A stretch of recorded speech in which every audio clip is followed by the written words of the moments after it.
Welcome to Youth Easter. Hello and welcome to the Ignite Youth podcast here at Wainfleet VIC Church. I knew it was going to happen. Oh man, we take things very seriously around here. Oh, so seriously. Yeah. Oh. Not at all. Not at all. We're just going to have moments of awkward silence here and there. Yeah. It's going to be a fun time. It's going to be a fun episode. Welcome to Easter.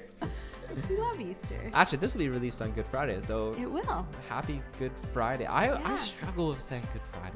Well, I know. I had a youth ask me that one time. They said, why do you call it Good Friday? We're talking like Jesus died today. And I looked at them and I was like, Well, because it's him rising from the dead that, Yeah. gave us salvation. But Yeah. also he had to die in order to raise Exactly, yeah. from But the dead. so it's this weird, It is weird to celebrate someone's death. it feels awkward. It I feels get it. odd. If you're looking from the outside, like outside of the church Christian perspective, you're looking at like, this is really weird. Like some people I think would say that. Some people are like, oh, I get it. It's different for everyone. But I don't know. Yeah, it's Good Friday has always been that weird. Like, why do we call it Good Friday kind of thing? But yeah, I don't know. It's it is a unique holiday because I think just about like Christmas. Do we celebrate any other church holidays? I mean, there's stuff I feel like throughout the year that we kind of like not celebrate, but like it kind of maybe it's different for each church because we have things in our personal traditional calendar that we kind of do, but Yeah. nothing like extreme out there. I just mean it's more normal for us when we say like, it's Christmas, Jesus is born, hooray. Yeah. Like, because you celebrate when Oliver was born. Yeah. I celebrated when my kids were born. We have to remember, and this coming Sunday, the biggest phrase everyone's going to be saying. your favorite one. I have never heard it before coming here. And it was I remember because your first Sunday was Palm Sunday last year. Yes. And so I remember you being like, you guys like say it all the time. Everyone says it. And we're like, yeah, well, it was the Sunday, Palm If you Sunday. don't know what we're talking about, yeah. what we say is, he is risen. He is risen indeed. Yeah. That's what we say. And coming from Crossroads, we've never really said that. Oh, really? I don't know. I thought that was a church thing. Church thing. I don't know. Okay. But, and so I remember Palm Sunday, and I got told by one of the staff, I think it was Trevor. Trevor said it in the passing. And I was like, Yeah. what? And he looked at me like, oh, this is going to be really funny.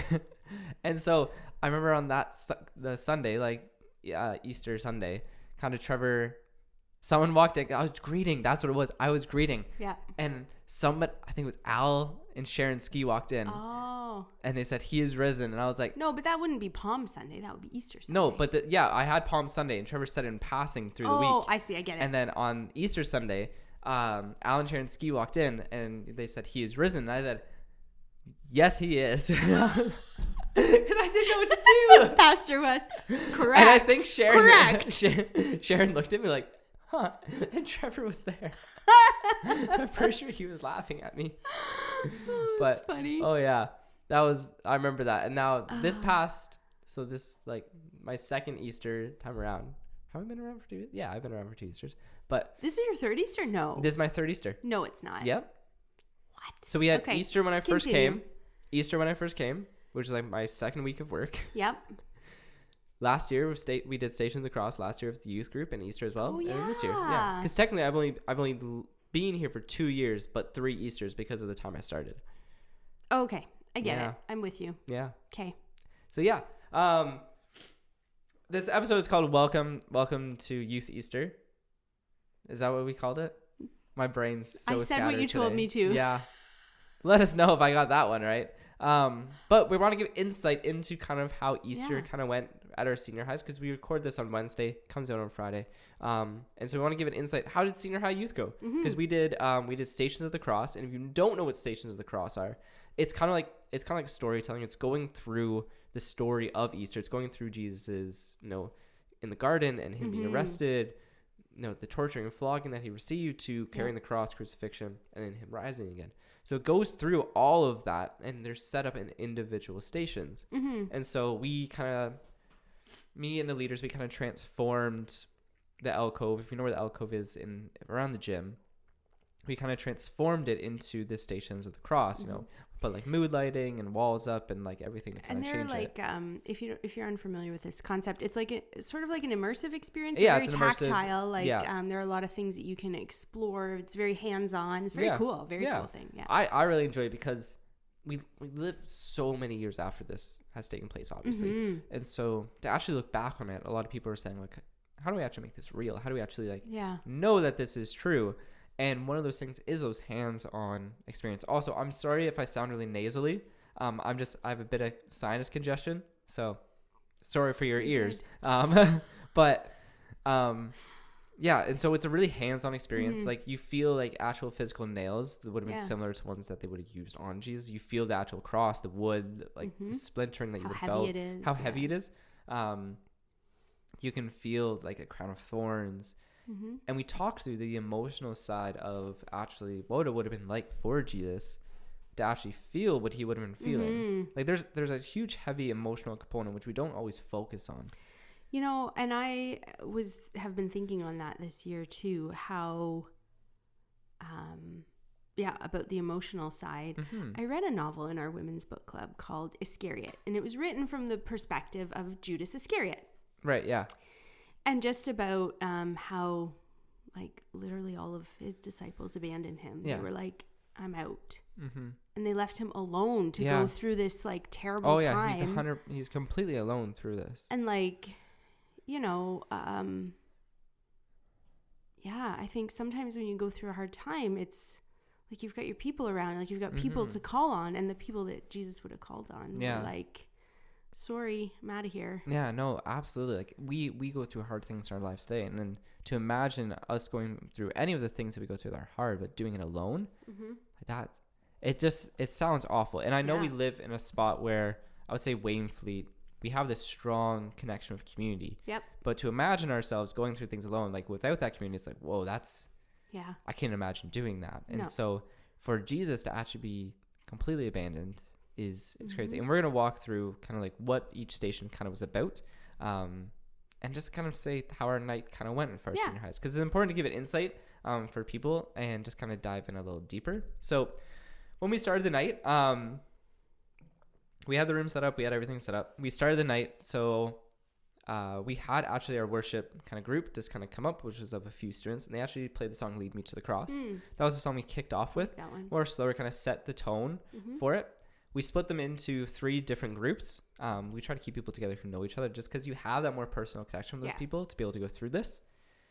We send the first group in, and the first station is actually me. And we focus somewhere we don't usually focus on of Station of the Cross.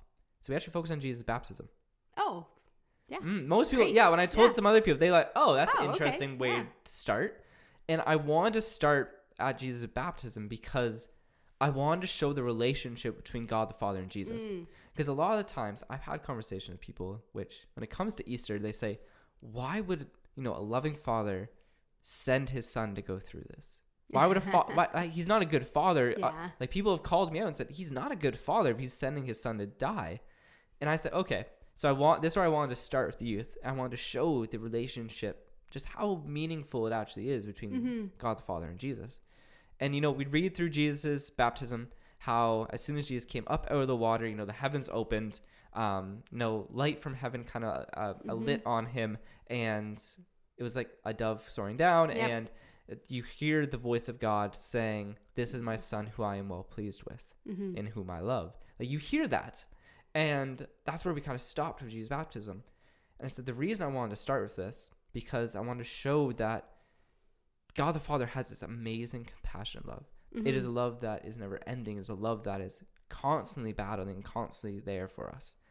And the same goes for God the Father to Jesus. Like he had this immense love and compassion. It wasn't something like, here is the lamb, everyone else, Jesus, go do that, you're fine.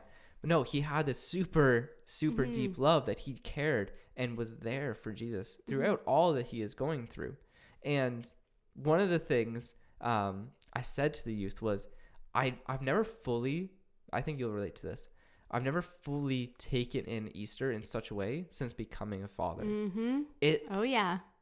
Like it means so much more. Yep. And I remember explaining it to students and getting a bit emotional, saying like thinking of my own kid having to go, like, I know it hurts. Yeah. Like, it physically hurts to think about any of that. I'm like, the love that God has for Jesus, like, that's an immense love. And to watch your own kid go through that, like, it's not someone that is like harsh and resentful and just sends his son to do this, but it's such a compassion. That's where we started with.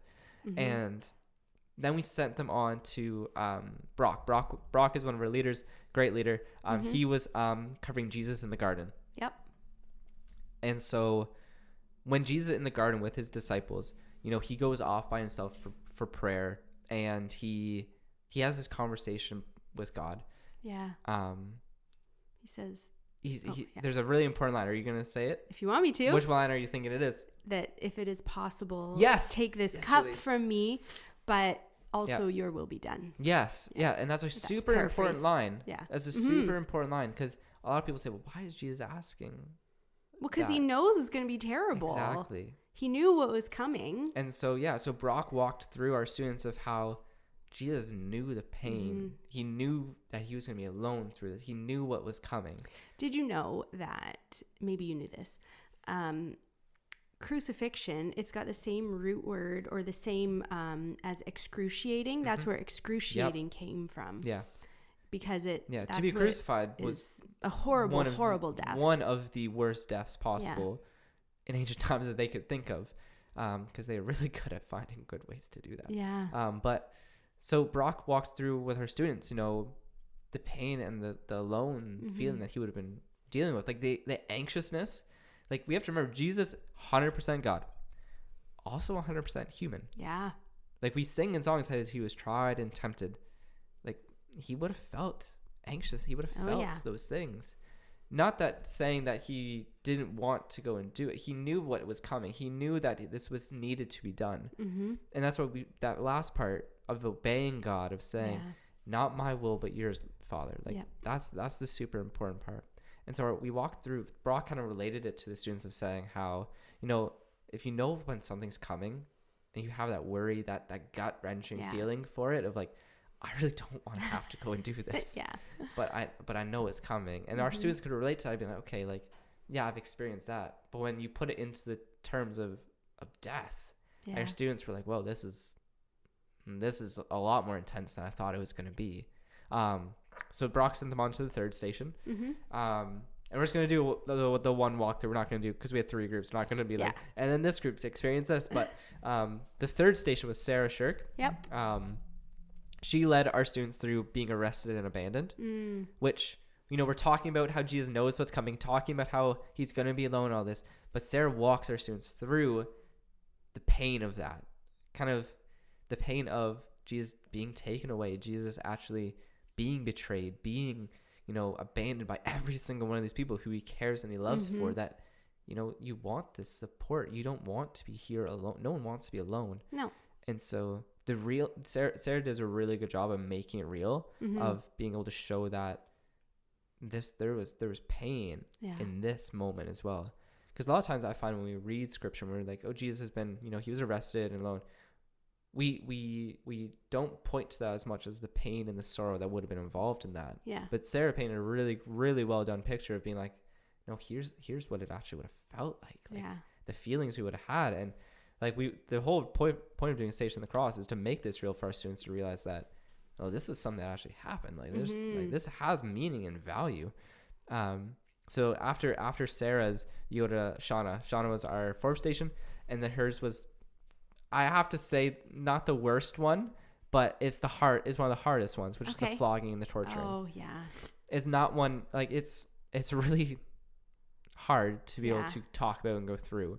And so like going through flogging and torturing, like I don't think we always understand necessarily everything that Jesus would have went through during that time. Yeah. Like we can understand being struck, we can understand being spat on, even like we can understand that. Yeah. But the mocking while that's going on, while that's going on, like Jesus would have been whipped as well, which if you know of those things, like if you're into history and you know those things, like those would have been, this Bible describes it very clearly, of these lead tipped whips. And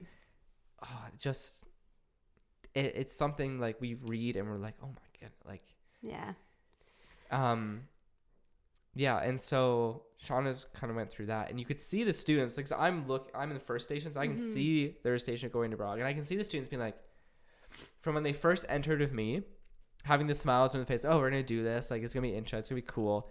After they left me, they were kind of like, oh, this is, if you're watching on video, you can see, but if you're just listening, you can't. So go and watch the YouTube version. But they had this moment of being like, oh, like, this is painful, actually, to be able to actually sometimes talk about this.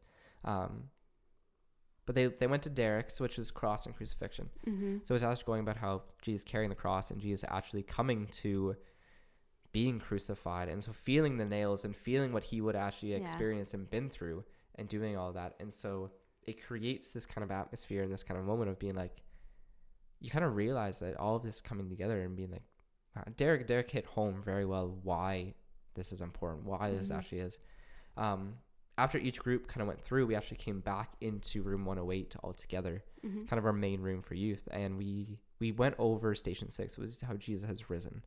But we didn't want to just be like, jump in, the students come in, he's risen, good, proud. No, we had to go through the sorrow of what just happened, mourning him for days. Yeah, absolutely. Yeah. So after we did that, we actually did communion together, and talked about how Jesus has risen, why it kind of matters for us, why it actually makes a difference in our lives today. It's not just something that, 2,000 years ago, people were like, okay, it makes a difference for those people in their time and age, but we live in 2024, like, why does it actually matter for us? And we talked about how it's actually the biggest thing in our lives. Even though it happened so long ago, it has the biggest impact on us today.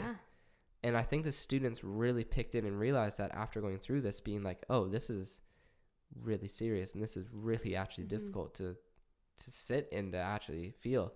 And so I was super proud of our students to be able to get through all of that, and to be able to get through it seriously, because we know youth, teenagers, sometimes they like to horse around and do that, but there was a certain respect, and there was a certain feeling of empathy and sympathy that you could tell the students were feeling, which is really beautiful to see.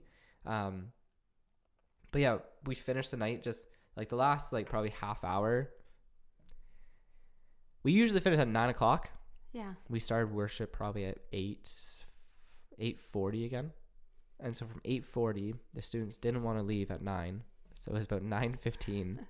So probably for about half hour, just solid straight worship. Nice. Of not just like, we weren't just lamenting, but we were praising. We were saying how, we sang My Redeemer Lives. We sang, I don't know if you've heard the song Prodigal. Oh, sounds familiar. Yeah. Hum a few bars. Wow. No, that's okay. But we listened to a few songs of just being together and being in community, and you could see the energy from the youth being like, like, coming through this. And actually, we finished off with, if there was anything on your heart, if there's any thankfulness, anything on your heart, something you're dealing with, to write on a piece of paper, fold it, crumpled up, and lay it at the foot of the cross. And it was a really beautiful moment of seeing students, while the worship is going on, just go over there and place something. And just being able to say, like, you know what, I'm letting this go. Like, I'm not letting this one back. It really is beautiful to be able to watch people be able to do that and be able to be like, I'm not going to just allow things just to hold me down. But there's a reason Jesus died for us. It's so that we wouldn't have to carry our own burdens like that anymore. And so that's part of it. Anyway. It was a really beautiful time. That was Easter for youth ministry. But now we record this on Wednesday. So make sure you ask me on Sunday how junior high went, and to see how that went. Or ask a junior high even Ask better. A junior high how it went.